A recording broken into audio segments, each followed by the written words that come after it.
Welcome to The Explainer. So today, we're going to tear apart the building blocks of language teaching. You know all that jargon? We're going to deconstruct it so you can see the real blueprint underneath. All right, let's dive in. Okay, so you've heard these words, right? Approach, method, technique. They get thrown around all the time, sometimes like they all mean the same thing. But here's the thing, in the world of language teaching, they are not the same, not even close. They have super specific, distinct meanings. So, what are they? And listen, this isn't just us being picky about vocabulary, it's actually a really big deal. Understanding this difference, it's absolutely fundamental. I mean, for any teacher trying to build a course, or even for any student who just wants to understand why their class is structured the way it is. So, to really get why having a clear framework is so important, we got to take a little trip back in time.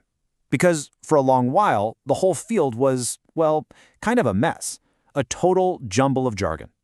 I mean, for decades, you had these brilliant people pushing language education forward. Seriously, thinkers like Henry Sweet, Otto Jespersen, Harold Palmer, they were laying down some amazing principles. But here was the problem. Everybody was using their own language to describe it. It was like a team of super talented architects trying to build a city, but each one had a different blueprint, and they weren't even using the same words for wall or window. Total chaos. And then, in 1963, this guy comes along. An American applied linguist named Edward Anthony, and he basically looks at all this confusion and says, okay, enough. It was time to draw a clear, simple map that everyone could finally use. What he came up with was this really elegant three-level hierarchy. It's super logical. You start at the very top with your why, your core beliefs. Then you move down to the what, the actual plan, and you finish with the how, the specific things you do in the classroom. Let's break each of these down. All right, first up, approach. Think of this as the very top of the pyramid. It's your philosophical foundation. This isn't a plan, not at all. It's a belief system. It's all about the big questions, you know? Like, what is language really? And how do human beings actually learn it? An approach is what he called axiomatic, which basically means it's the set of beliefs you accept as true before you even start planning. Okay, so from that belief system, we move down one level to the method. If the approach is your philosophy, the method is the actual blueprint. It's the overall plan that takes your beliefs and turns them into a structured way to teach. It's all about the orderly presentation of the material, making sure it lines up perfectly with your approach. And then we get to the ground floor, the technique. This is the most hands-on, concrete level. A technique is any specific trick, activity, game, or drill you use in the classroom. You know, the actual stuff you do. It's the how of your day-to-day teaching, like the individual tools you pull out of your toolbox to get a specific job done. And this is the key to the whole thing, what Anthony himself said. It's a hierarchy. Everything flows from the top down. The techniques you use, they have to carry out your method. And your method, it has to be totally consistent with your approach. You can't have a disconnect. It all has to line up. Now, Anthony's model was a total game changer. I mean, for the first time, people had clarity. But as folks started actually using this new map, they pretty quickly realized there were still some blank spots on it, some uncharted territories. So, was it perfect? Well, not quite. Don't get me wrong, it was incredibly helpful for organizing the big theoretical ideas, but it kind of glossed over some pretty important details about what really happens in a classroom. Yeah, this really leaves out the gaps. The model just didn't say enough about, well, the method itself. It said nothing about the role of the teacher or the role of the learner. What are they supposed to be doing? And what about the textbooks and materials? It also didn't really explain how you get from that big abstract approach to a concrete method.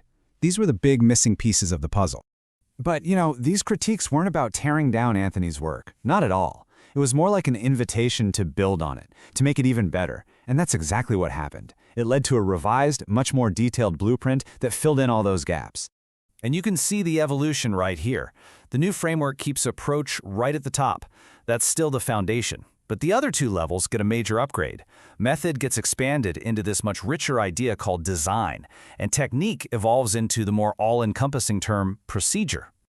All right, so let's dig into this new framework: approach, design, and procedure.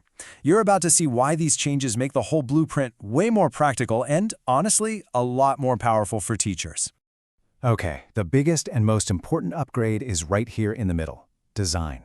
Think of design as the crucial bridge that was missing before. It's what connects the super abstract theory of your approach to the day-to-day reality of your classroom. And just look at what design includes. It forces you to get specific about the goals of the course, the objectives. It covers the syllabus and content. And here's the critical part. It spells out the roles of everyone and everything. What are the learners supposed to do? What's the teacher's job? What's the role of the textbooks? It answers all those questions that Anthony's original model left hanging. And that bottom level is now called procedure. Now, this might seem like a small change from technique, but it's actually really important. It's a much broader term. Procedure isn't just about the little tricks and games, it's the whole shebang.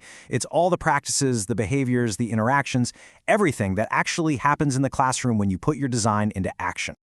Okay, so we've gone from this confusing jumble of words to Anthony's simple map, and now to this much more detailed blueprint. Which is great, but why does any of this matter? Like in the real world, for a real teacher or a real student? Well, it's actually a huge deal. Having a clear framework like this is incredibly powerful.